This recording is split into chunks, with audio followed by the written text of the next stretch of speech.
Ya, Assalamualaikum warahmatullahi wabarakatuh, sahabat kuliner semuanya. Saat ini kita lagi berada di warung kuliner bebek ayam Mang Nasir yang berlokasi di Jalan Tinya Makam, Kota Banda Aceh. Nyampe dek, itek pemano dek?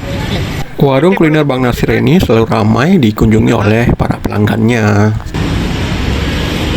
Untuk potong 15.000 bebek.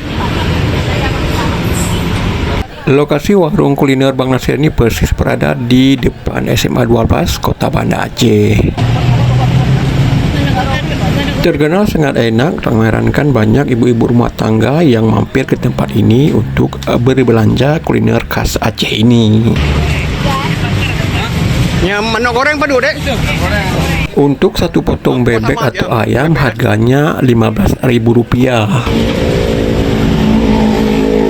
Sahabat kuliner semuanya, usaha kuliner Bang Nasir ini merupakan cabang dari Kota Lambaru Aceh Besar.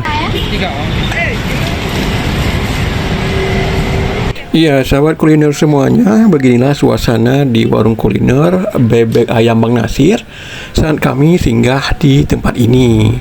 Terlihat ramai dikunjungi oleh para pelanggan setianya.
Oke, demikianlah video singkat kita kali ini dari bebek ayam Bang Nasir yang beralamat di Jalan Tinya Makam, Kota Banda Aceh. Semoga video ini bermanfaat untuk Anda. Assalamualaikum warahmatullahi wabarakatuh.